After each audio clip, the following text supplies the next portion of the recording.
Hello and welcome back, everybody, to today's edition of the Rushville Recap. Today we're here with Mayor Mike Pavey, Special Projects Director Brian Sheehan, and new city intern Carter Tague to discuss this year's upcoming Bicentennial celebration. Guys, take it away. Yeah, we wanted to take a little bit of time to talk about this year's bicentennial efforts, some of the things that are already going on, maybe part of the reason why it's important to celebrate, and other things that are on the road. So, Mayor, how about we start with you on why is it important for our community to celebrate the bicentennial? See, I didn't know this question was coming up. Not prepared. I think it's obviously, we talked about this quite a few years ago. About at some point there was going to have to be somebody organize a bicentennial, and I think at the time we probably talked about history and giving people credit and all the people who did hard work years ago to get us where we are. But I think since then we've incorporated now celebrating what's happening here locally. So I think that's a little bit of it. Is we've got to pay homage to the past and those people who historically have laid the groundwork for what we're doing. But we're very fortunate right now that we get to celebrate some things that are going on. Absolutely. I think one of the things that, if we'd have talked 10 years ago, I tell people that I started thinking about how would you do a book or something to kind of show maybe then and now. And at that point, a lot of the now was worse, in some cases far worse than the then. And since then, we've had a number of downtown projects that have kind of changed it around. So it is nice, when you think about some of the bicentennial projects, some things to celebrate, just the things that you see coming through downtown. You've got Riverside Park, you've got the Overlook, the Farmers Market, City Center, the Campaign Flats, Quarters, the Windsor. There's a lot of really cool things, and many of those were in historic buildings that have been given new life. So I think that is a cool thing that we really haven't highlighted too much so far in the bicentennial, but I think what better way to celebrate 200 years than investing in the next 50, 100 to 200 years. So the other thing, Carter, we'll get you in here, is you just graduated officially yesterday, and it made me think yesterday is you are the bicentennial class.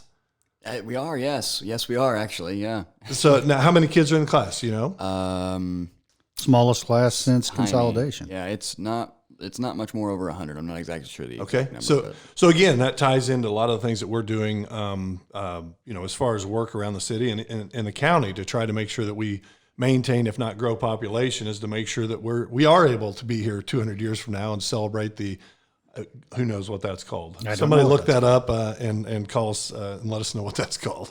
Tricentennial. Sure. So one of the things that we wanted to just do is a quick refresh, that if people are looking for bicentennial information, probably the easiest way is to continue to watch the city's Facebook page. There is also a Rush County Bicentennial page that they can see things. You can search Rush County Bicentennial and get to an official website.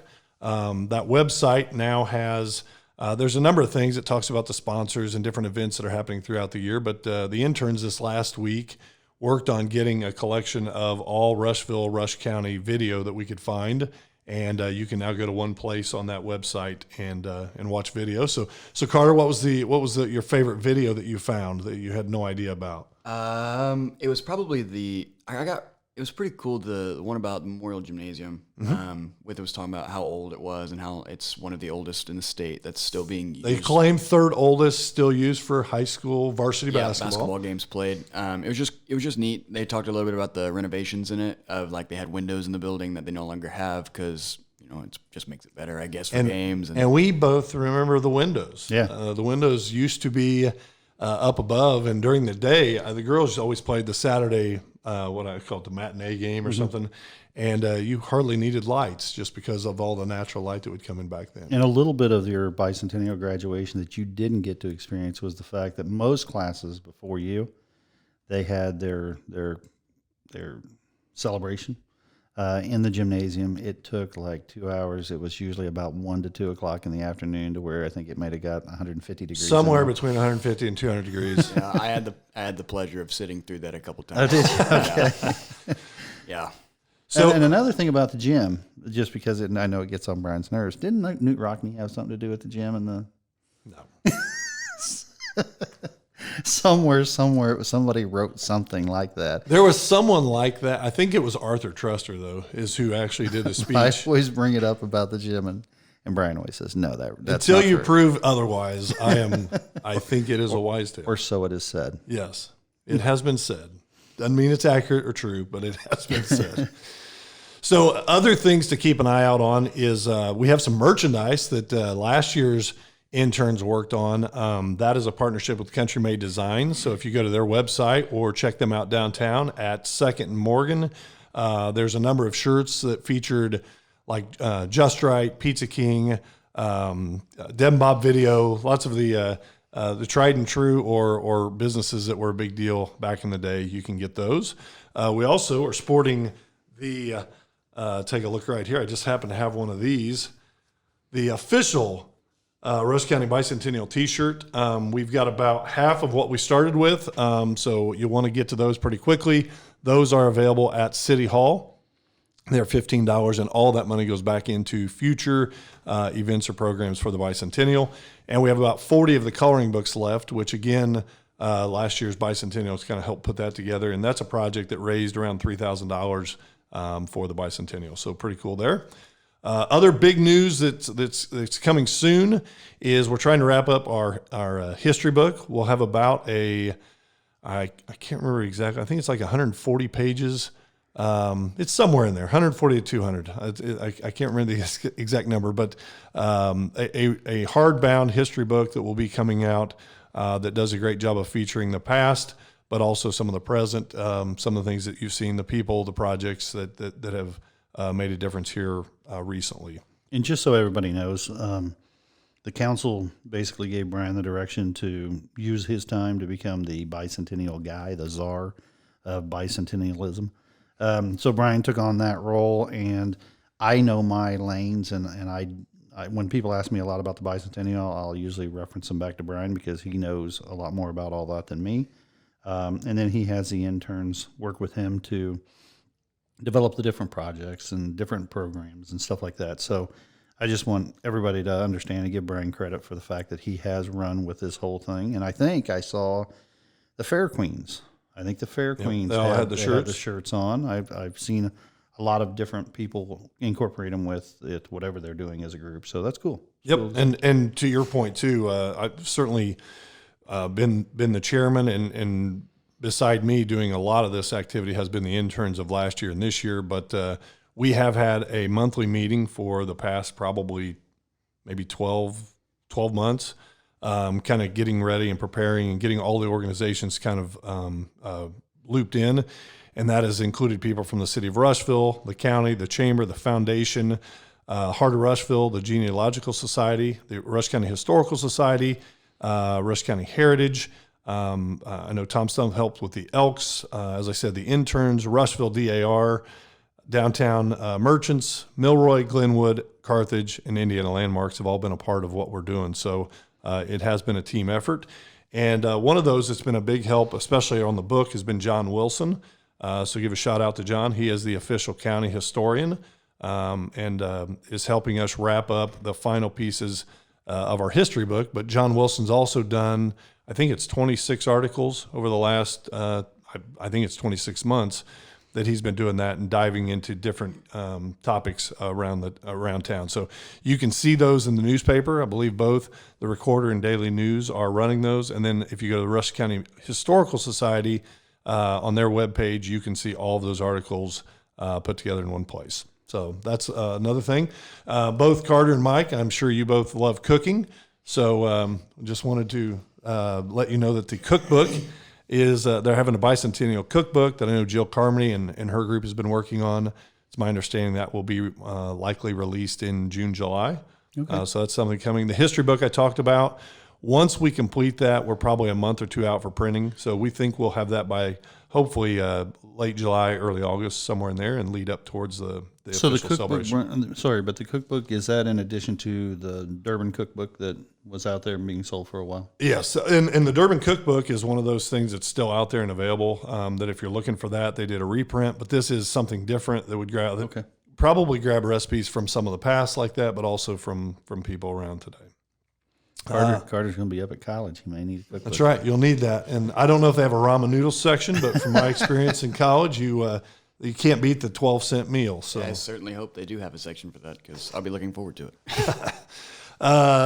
Other things, art projects. Milroy just completed working with Lance Waskaboynik. I like to be able to prove I can say his last name. That has been a big hit for the community of Milroy. Actually, we're on, I believe it was THR Channel 13 this last week. So got some great exposure out of a neat art project. He did a great job of including the kids down there in the community. And the city of Rushville is going to be working with Lance. The windows that are above where Elizabeth's keepsake is, kind of in that area, they were done for the sesquicentennial. And his next project will be updating those for us. So we took a tour of the museum on Friday with some of the interns, kind of getting everybody in the mood for all the history stuff. Did you find out whether the picture was the same? Brian saw a picture of three ladies in fashion wear and said, I think those are the ladies above the stores. Well, I did a little research, and it was a magazine called Chic Parisian. Oh, wow. And when you go and look, there's no doubt they're related. I did not see those exact images in that book, but as Lance was wanting to know a little bit more of the detail and what kind of colors might be used and maybe backgrounds, I sent that on, and they're absolutely from that, from if not that same book, that same era and look. So look forward to that. I know as a kid, I always liked coming through town and looking up and seeing the windows painted, and he's going to be updating those, and that came from funds from Duke Energy is going to help pay for that project. And then we have a bicentennial mural that we have planned for the south side of what is now Campaign Flats, the old Salvation Army, for those that have trouble keeping track of your campaign housing units. But that's another one we'll be working with Lance, and that'll come a little bit later down the road. We also have what I would call a Robert Indiana inspired Rush sculpture that we're working with, and that is with Davis's and Starkey Welding. I know Chris Ehrman has played a part in that, but that should be another neat addition for the Bicentennial. So there's even more projects than that we're looking at, but those are things that you can kind of look for. And then also events. I think this has been a really neat year that you're seeing people try to go out and one-up their current events. So things that happened, St. Patrick's Day event was something that we did, and we incorporated the shirts. We incorporated the Bicentennial design into our shirts. We had one of our biggest years, which allows us to take some of those funds and push them back into Bicentennial programming. We have the Friends of Fred food truck, which is coming up June 18th. I think there's going to be anywhere from 15 to 20 food trucks show up at a concert. That's a different Fred than the Fred I'm thinking of. No, not our Fred downtown, okay. But I think he'll be a friend of the Fred's food truck people or what. But yeah, that's one. And then also the Bicentennial concert series, of which our first one is coming up. There you see it. It is Saturday, June 11th. Pearl Jam tribute band, and we really tried to mix it up into some of the eras as we go through the year. And the first one being June 11th, that's kind of your 90s. Mm-hmm. And local native Craig Moore, his family down from the Milroy area, him and Tom Baumgartner is his partner. They will be playing as the opening act at 7. The concert starts at 8. And then we fall June 18th. June 18th, let's see, I got a cheater thing here. Journey. That is Departure Journey, and the opening act there is Zach Comer, another local flair. Journey was one of the most popular concerts that we've had in the past as far as attendance-wise, and we look for that to be another big night. Followed by July 9th is Dirty Deeds, and that is Sean Lamb and Janet Miller. Janet Miller obviously has local connections as well. So the concert series is a place that we look to gather as a community and have a lot going on there. And I see you've incorporated the Bicentennial logo in the staff shirts this year. So yes, cool. You got the logos in. I think the red shirts really popped and looked nice. And so let's look over at Carter. Carter, have you been down to the concert series? I've been down there a couple times. I haven't actually had the privilege of seeing a concert itself, but I've been down there a couple times before. I think before and maybe afterwards, but there's always a lot of people out there, certainly, yeah. Well, the good news is the price is right. The tickets are free, so you can gather as many friends as you want. and come down and check out a concert. Again, they start at 7, and the main act starts at 8 o'clock. But parking-wise, just to let people know, there is a lot of parking that's actually down in the park. So until you see something that says park's full or anything up at the top of as you enter into Riverside Park, you can get down there and park around the, what'd you call that? The edge of the park where the trees are. And then once that's filled up, there are a number of public parking places downtown that you can park when you come down there. So keep an eye on that. We have other events that we're working on, trying to get the final details. But I would look forward to some historic films being played at the Princess Theater. We have the WIPB. I can't remember what we called that in my backyard. That's not that. That's a different thing. It was about an hour-long history thing that we did with Ball State's WIPB. We'll play that. We found some old video that Nick Lawler, who's off camera right now, is working on. And that could be, we could have events where we go down and watch a video that shows Rushville in 1939, 1960. We could watch the 76 Lions, what were they, 81 and... The 80-81 and 90-91 Rushville Lady Lions as well. Lady Lions state runner-up. So there could be things like that we do in theme and just have some fun and allow the community to gather to revisit some of our, more notable history pieces. So I think at that point, I really just want to take some time. The interns, over the last 2 years, our program has been unbelievable to be able to knock off some big projects like this, because without them, we have probably 10% of what we would have as far as a bicentennial celebration. The stuff that they're able to do behind the scenes, graphic design, posters, research, writing. There's just a number of things that they've been able to do. And we have been able to accomplish amazing things, even though we've had Mason and we've had Nick Lawler, and I'm not going to throw Carter under the bus yet. Yeah, he joined us last week. So, but no, it is really cool, and that also gives us, having that youth and energy around us keeps us motivated, and also it tells you sometimes how much what we might assume everyone would know. And I'd say this group knew who Wilkie was, but there are some kids, I'm sure in the high school, that would have no idea who the guy is waving down on the pharmacy or some of those pieces. So we haven't got Carter fully involved, but once we do, he'll know more about Rush County history than probably he'd like to. I know that my daughter, we were out somewhere, and there was someone a little bit older than I am that was talking about history, and they weren't quite getting something right. And she had written an article on that for the book. So seeing her face, kind of like, I'm not sure that's how it went. Was kind of fun to see. I've had the same thing happen. It's like I shouldn't know this information, but for some reason someone's talking about it, and then it clicks in my head, and I'm like, I know way more about this than I think I ever would have anticipated. I hate to admit it, but I'd like to enter this conversation at this point. So again, a lot going on. Please stay tuned. As I said, city Facebook page, the Bicentennial page, and then easy ways to help out. I've had a number of people ask that.